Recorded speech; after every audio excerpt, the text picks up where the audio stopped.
Hey everyone, welcome to Unique Ways with Thomas Gerard, an audio podcast. We have a typography legend on today. He's the founder of MetaDesign and Edenspiekermann, and he gave a defining look to Berlin's public transport system, the Economist, and companies such as Audi, Volkswagen, and Bosch, among others. His work has been recognized with Europe's most prestigious prizes and honors, including the Royal Designer for Industry title from the British Royal Society of Arts. He spends his time split between Berlin, London, and San Francisco. Please join me in welcoming Erik Spiekermann. Welcome. Hi, good morning. Are you ready for 20 questions? Yeah, I must admit I didn't really read them because I have this belief that I only talk about stuff I know about, and if I prepare myself, I might start uttering bullshit. So I just wing it more often than not. Okay, cool. Bear with me with these. These are the questions that I ask everyone, so you can criticize them or whatever, but we'll go with them. Sure. Number one, tell me a little bit more about yourself. What do you do? Well, officially, as I'm 75, I am retired. I've been retired for 7 or 8 years, but so I don't do any commercial work anymore. I used to be, as you said, an information designer, graphic designer, brand designer, type designer, but now I run a workshop for old-fashioned letterpress, printing and typesetting in Berlin, and we're trying to work out how we can connect the digital and the analog. So, we're making documents and send data to a plate maker that we developed ourselves, and then we print on an old-fashioned Heidelberg printing machine from the 1950s. We call it hacking Gutenberg. So we're trying to combine the advantage of modern typography on a computer with the old-fashioned letterpress, which gives you a more tactile result. Nice. Just a note for our audience, in my world, everybody knows who you are. I think I first stumbled on you in art school 20 years ago when I read Stop Stealing Sheep, and that was a key book for me. Number two, what's a key piece of knowledge that makes you different? I noticed a long time ago when I was in meetings and traveling that I seem to have I'm very curious. I seem to make connections more quickly than other people. If I'm in a meeting with half a dozen people, usually after 5 minutes, I know how this is going to work and what people need and what people want. So I read communication both visually and verbally very quickly, and I think that's my biggest talent. And that's why I've been successful in cracking fairly complex projects. You mentioned the Berlin transport. I've designed wayfinding for airports and cities and universities. And they tend to be really, really complex problems that some people get scared of. And I don't get scared anymore because I know that it's all there if you look at it carefully. And the answer is in the problem. Great. Another note for the audience, there's no doubt this is a big episode. If you're interested in the bigger guests, check out the episode with John Maeda or Debbie Millman. Those were both fantastic ones. Number three, why this of all things? Why do you do what you do? I noticed also, I can't remember, sometime in my childhood, I am terribly curious. I guess like most children would ask their parents until they couldn't hear it anymore. And I was always the same. I would query and question everything at school, at university, which often doesn't make you popular. If you keep not answering questions that teachers pose you, but questioning back, it doesn't make you popular. But this curiosity, I think, is what made me first study history of art, because I wanted to find out why things look the way they do. Then I went into the history of architecture because I wanted to find out, why do cities look the way they do? Why do we build things? So the why question, I think, has been my thing. I'm incredibly curious, and I get on people's nerves because I always want to find out why and how something works. I think that's what makes me do what I do. Nice. Number four, what does your future look like? Oh goodness, I'm 75.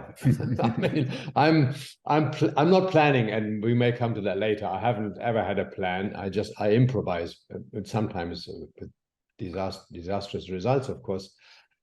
I'll be happy if I live another 10 years because I want to make this workshop work. I need to raise some money because it's a charity and my money has run out. I was a millionaire 10 years ago. and I spent 100,000 a year, so I'm not a millionaire anymore. So that's the future, trying to get this business, this charity going, get people interested, try and find friends and supporters, and run the few projects that I have in mind. I have a few things that I really want to do before I die. When I first saw you launch the printing press charity, I was so excited. I thought, wow, here's a Quentin Tarantino, Jackie Brown project, a real labor of love thing. And I was super excited. Number 5, we say, is unique to this podcast. The question is, let's talk about location. How does the notion of place play into what you do? Well, I think I already hinted at that. I am curious in why things look the way they do, and more than what they are, because that's what, as a designer, you're concerned with the way things look. But of course, in order to make them look or change the look, you need to know how they operate. And I am very, very curious about how cities, how countries operate. That's half the reason why I'm very busy in public transit projects, and generally like to find out about what's going on, like the lack of trains in North America, for example. All public transit drives me crazy. We have a project coming up here that I'm a little involved in with one of my former companies. So location, I'm here in San Francisco, or rather I'm on the other side of the bay in Tiburon. It's very different from what it would be right now in Berlin. I work differently, I think differently, I sleep differently. So the place is incredibly important. If I go elsewhere, for example, I don't like going to places where I don't speak the language, and I speak several languages, but I don't speak Chinese, for example, Japanese, which is interesting, but also makes me feel terribly lost and desperate, because I cannot communicate the way I'm used to by writing and by reading. So place is incredibly important, both in a challenging way that it makes me aware of my shortcomings, but also in an encouraging way that I realize there's always different answers to the same problem in different places. And I like to learn. I just come back from Los Angeles, which is a place that I find fascinating, ugly, incredible, inspiring, annoying, all of the above, because it has all of the above. And I'm really, really inspired by going to places like this. We're recording here from Vancouver, Canada, and I take the train here. And every time I take the train, I look at the wayfinding typeface, which is Meta, and I think back to the art school days. Well, you know that my other company, Applied Information, we did the wayfinding for Vancouver just in time for the Winter Olympics. What is that, 10 years ago? Right. That's why Meta is in there. It wasn't me, but it was kind of my spirit, I guess. We also did Toronto, the metro. Yeah, I love it. It doesn't look overly postmodern. It looks really good. Yeah, it's aged well. Number 6, if you had to start from the beginning, what advice would you give your former younger self? Maybe have a plan. I said earlier, I never had a plan, which is good in a way that I tackle things that anybody would say are too big and impossible, like this workshop or the companies I've started. But if I'd had a bit more of a plan, I might have not annoyed so many people by just doing things sporadically that are difficult to explain. My poor family has always suffered from my sudden turns of direction, just because I dreamt and got up in the morning and said, I'm going to do this. And I've had way too many ideas, way too many plans. I'm never going to get them finished. I mean, I need to be 150 years old just to read my books.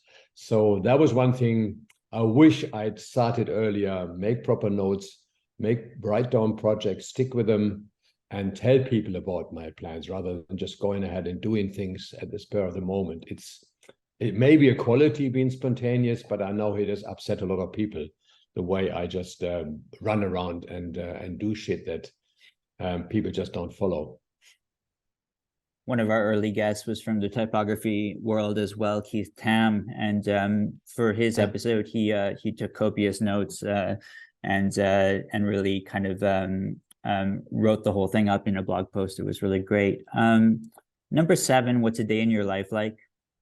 By the way, just as a question, I met Keith, and because he did work for actually in Vancouver. I don't know, maybe 10, 12 years ago. What's my day like? It's very different. We come back to that notion of place, whether I'm here in at the Bay in San Francisco, or in Berlin or in London, because the place is different. Here because I'm 9 hours away from Europe. By the time I get up, like I'm at my desk at 8 o'clock, the Europeans are just going home.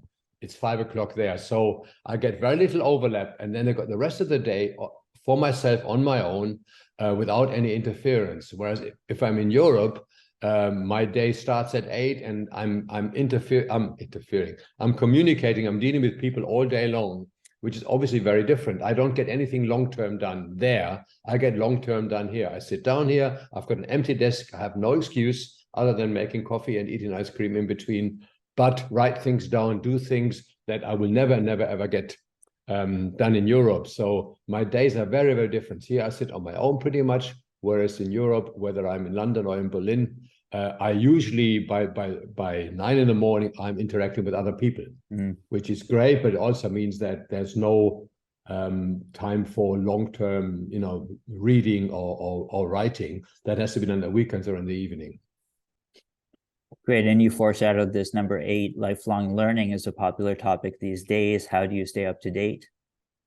I wish I wasn't such a news addict. I read. Always when I started reading at 3, my mother said, I want to suck in everything that I can possibly do. So I read my German newspapers. Obviously here I read them online. I download them the evening before, which is kind of cool.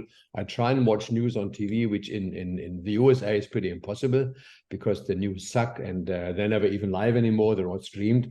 So, and I try to read a couple of European newspapers and an American one. So I spend at least 2 days, 2 hours a day catching up on the daily news. I try to read, slightly more involved, longer stuff. Like I try to read the New Yorker here or the Economist in London or the Spiegel in Germany. I just read a lot, and I spend too much time probably on Twitter or on Mastodon now or doing emails. It's a large part of my day, but as I'm so terribly curious and almost afraid of missing out, I do spend a lot of time in keeping in touch, keeping connected. Unfortunately, it also means that every day something new pops up, which gives me another sideline, another thing to get interested in. So I do get a little, maybe too easily diverted from the project I should be doing. Great. Number 9 is what tools do you use? You mentioned the printing press. Are you both digital and analog? Yes, I bought my first Macintosh in '85, which apparently was the first Mac ever bought in Germany by a graphic designer. So I was a very early adopter. I did some type for the Newton, which is obviously before your time, I think, Thomas, in I think 92, 93. So I've had Newtons, I've had the Palm Pilots, I've had all the gadgets. I was a very early adopter of pads and phones and what have you. I was dealing with computers in the 70s, but there weren't computers in the sense that we see them these days. It was writing code, green code on a black screen. So yes, I do use electronic media, but I have lots of notebooks. I write stuff down all the time. I sketch things, but then I forget where I sketched them. I have around me, I have about a dozen notebooks of different sizes. I try and have notebooks that have only like 16 pages in them, make them myself. So it's one for each project. But the problem is then I have so many that I always forget. I know I wrote it down somewhere and then I spend half a day finding what I've written down. So I'm very much in between digital and analog. I do know that the analog is becoming much more important because we're losing it and touching things and getting hold of things and leafing through a book or a newspaper or a magazine is incredibly important. And it's also, science has this already down. It's much better for retaining knowledge. Reading online, reading on a piece of glass is good for getting quick information, but it doesn't stick as well. We won't go into this now, but there is plenty of science that's saying whatever we read in a three-dimensional environment, on paper, we remember much better and much more deeply. Nice. Halfway, number 10, how do you deal with work-life balance? Ask my wife. I don't. She complains I'm always at the computer, but computer is what we do these days. I'm work on a computer most of the time.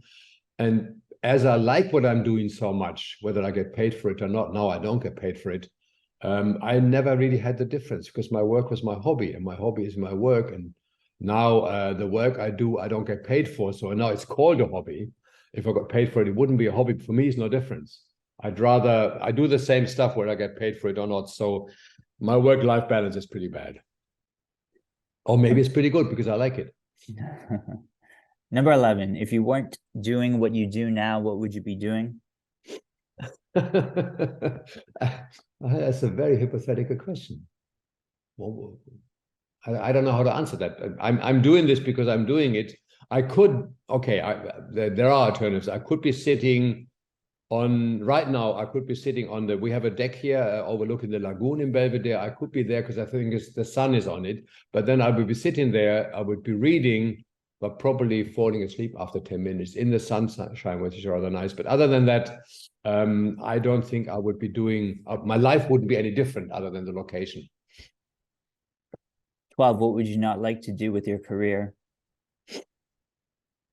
I don't like to be defined and bossed around by other people. I've either been freelance or I've had my own company. I've never, I think I spent 3 months in my life, and I'm 75, being properly employed by somebody else who told me when to get. But then that was running a little print shop back in Berlin in the 70s. But even then, after 2 weeks, the boss said, oh, you know what you're doing. And he went on a 6-week vacation. So even then I was running a place. I seem to not be employable. So I don't like to have to answer to people who I don't respect. It's never really happened very much. I mean, there's been the odd client who, okay, he's not doing his job as well as I could be doing it. So it's not arrogance, but it's the fact that I have a very hard time obeying orders, and I'm very un-German there, I guess, and have a very hard time doing things that I don't define myself. Nice. Do you have a favorite word, quote, or sentence? Yeah, my motto has always been, but it's German, alles wird gut, which is very short, unlike most German sentences. It means everything will be fine. I'm this incredible optimist. Whatever happens, whether we're in complicated meetings, where everybody says, oh my God, this project, we'll never crack this one. I've been in many of those meetings where you go, you think, oh shit, this is the one job that we'll fail. We'll never do this. We'll all have egg on our faces. I am this eternal optimist. And I think it's going to be okay. I have no idea why, but it's going to be okay. The universe will combine to make it okay. Even right now, where I'm desperately out of money, I know something is going to happen. Somebody will intervene. Something is going to go. Whether in spite of the war in Ukraine and COVID or all the rest of it, I think it's going to be okay because I believe it's going to be okay. Good. And least favorite word, quote, or sentence? Obey. Okay. I hate the word obey. I've never been good at somebody tell you do this because I say so. I remember at school being so unpopular with the teachers because I would say, why? And they would say, well, because. And I said, what? Like kids do when you're 3 years old. I don't know if you have kids. But they ask and ask and ask. And I only have one son and one grandson. But I know I've always been very patient because that's the best thing they can do is be curious and ask and ask and ask. And I hate people who tell me to do things that I don't understand. So obey is my least favorite word. Great. And 15, if you had to pick one word to describe yourself, what word would you choose? Curious. What keeps you up at night? Well, right now, it's literally this morning again, I woke up very early because I was thinking, I had some ideas how to get my workshop going in Berlin because there's somebody I know is going to start running a museum, the Museum of Crafts in Berlin, which might be a potential sponsor or they might be able to take it over. So I've been writing all night. I've been writing these emails and letters and having these conversations in my dream or in my head. What I should be doing. So usually I then get up really early because I can't stand not doing it. So I sit down immediately and write a little proposal. So I guess that what keeps me up at night is the things I should be doing in the daytime. And do you have a dream you're chasing? Yes, it's very simple, as I've been hinting at all along. This workshop, which is trying to slow things down, get people to go back to doing analog, especially for digital people like ourselves. It's my dream that this will be successful. I don't want to make money out of it. I just want it to keep on growing. I want people to come and enjoy and realize what they're missing. that is a very, very simple dream, and it's something that I probably have in my own hands to realize. Nice. And 18, what inspires you? Well, I said my favorite word is curious. So what inspires me is everything else. I meet a lot of interesting people who inspire me tremendously. I think I've been very lucky. I've probably somebody worked it out at one time, but I can't remember. I've probably had about 500-600 students. I've been teaching a lot. I've probably had over 1,000 employees over the last, 50 years, something. And they've all inspired me. Going out, looking at things, reading stuff, and mostly mixing with people inspires me tremendously. Change of environment, finding out new things, it's what inspires me. Great. And last couple here, number 19, any advice you'd like to share? Well, I have, if you go to the website of our Hacking Gutenberg .Berlin, you see the posters we've been printing. That's not the purpose of the workshop, but that's one way to use the machinery and make a bit of money by selling those posters. One of our most popular ones is don't work for assholes and don't work with assholes. And that is advice that I formulated after my first crisis when I split up with partners in the late 90s. So I've noticed that whenever I've hired somebody whom I wasn't really sure about, but thought, this person could do this and that, but personally I didn't really have much of a relationship. It was a mistake. The same for clients. There's been clients that I knew I shouldn't work for because something wasn't right, but you needed the money and there was 40 people that had a better wage for whatever, or 100 people. So I did it against my better knowledge. So by now it's don't work for assholes. Whatever an asshole is, in my definition. It doesn't have to be a bad person, just I can't work with this person. And the same or even worse is if you hire somebody because of a portfolio or because you're doing somebody a favor, but you're not going to be happy having this person around you 8 or 10 hours a day. So that's the motto: not work for assholes and don't work with assholes. Great. And number 20, how can our listeners keep tabs on you? What's a call to action? Are we planning trips to the brick and mortar workshop area, or what? Yes, well, the hackinggutenberg.berlin is the website where you can see this. I am available on, I can't remember what my Twitter handle is. I think it's just Spiekermann. Spiekermann. I'm out there. I don't do as much as I used to do. I still have 285,000 followers for some reason on Twitter. But that's there. You can see what I'm about. I think I'm also on Instagram, but I don't understand Instagram very well. I post stuff now and again when I'm traveling. But it's fairly easy to keep tabs on me. If you look for Erik Spiekermann on, I'm sure I come up on. I haven't looked at my Wikipedia for a while, but I dare say I have it somewhere. So it's easy to follow me. Okay, great. Well, thank you so much for coming on. It's such an inspiring piece for anyone who's interested in typography. I'm going to share it with my type students for sure. Thank you so much. Good. Nice talking to you, Thomas. Bye. See you later.